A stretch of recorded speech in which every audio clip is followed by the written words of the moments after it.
ratu sangat sedih ialah ia tidak memiliki seorang anak walaupun ia sangat menginginkannya.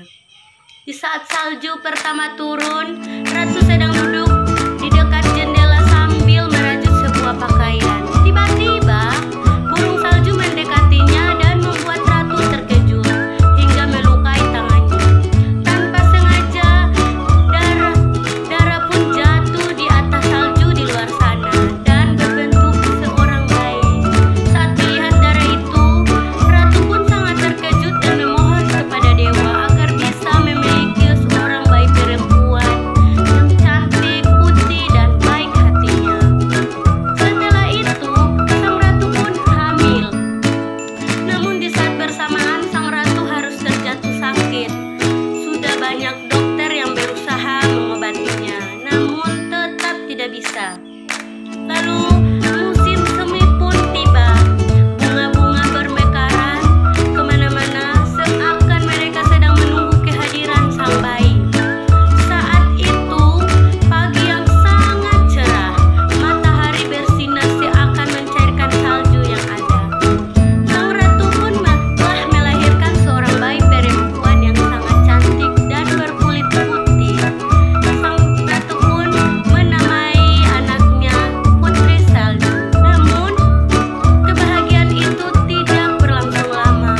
Sang ratu telah meninggal dunia. Beberapa tahun kemudian, Putri Salju pun sudah besar dan memiliki wajah yang sangat cantik dan hati yang sangat baik. Namun, Putri Salju sangat merasa sedih. Ia merindukan sosok seorang ibu. Raja yang melihatnya pun merasa kasihan dan memutuskan untuk menikah lagi. Ratu yang baru sangatlah cantik, namun ia sangat jahat. Ia mempelajari ilmu sihir untuk menguasai pikiran sang raja. Ia juga memiliki cermin ajaib yang bisa meramalkan kecantikan wanita. Beberapa tahun kemudian, Putri Salju sudah beranjak dewasa. Putri Salju pun yang sudah memiliki wajah yang sangat cantik dan hati yang sangat baik, membuat sang ratu iri melihatnya. Ratu pun bercermin dan bertanya, "Wahai cermin, siapa yang paling cantik di negeri ini?" Cermin pun menjawab, "Engkau yang mulia, namun kini saya melihat Putri Saljulah yang sangat cantik." Ratu yang sangat marah memanggil pelayan dan menyuruhnya membawa Putri Salju ke hutan, lalu membunuhnya. Sesampai di hutan, pengawal membiarkan Putri Salju pergi. "Pergilah putri, aku tidak bisa membunuh wanita sebaik dirimu." Putri Salju pun berlari ke dalam hutan, melewati bebatuan yang sangat tajam dan melihat sebuah rumah di sana. Putri Salju pun masuk dan melihat-lihat keadaan di dalam. Tanpa sengaja, Putri melihat ada makanan di atas meja dan memakannya. Karena lelah, ia pun tertidur. Ketika sore hari, 7 orang kurcaci pulang ke rumahnya dan melihat ada Putri Salju tidur di atas tempat tidur. Dengan bertanya-tanya, mereka mendekatinya. Putri Salju pun terbangun dan terkejut melihat mereka. Putri Salju pun bertanya, "Siapa kalian?" 7 kurcaci menjawab, "Kami adalah pemilik rumah ini. Kamu siapa?" Putri Salju menjawab dengan nada yang membuat mereka kasihan, "Aku adalah Putri Salju. Tolong jangan usir aku. Biarkan aku tinggal di sini dengan kalian." 7 kurcaci pun merasa kasihan dan membiarkan Putri Salju tinggal di rumah mereka. Dengan satu syarat, Putri Salju harus membersihkan rumah mereka dan memasak makanan untuk mereka.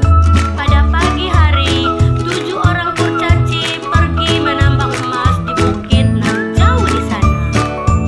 Putri Salju yang ditinggalkan sendirian mulai membereskan rumah dan memasak masakan untuk mereka. Setelah itu ia keluar bermain bersama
Pangeran pun bertanya, "Sedang apa kalian?"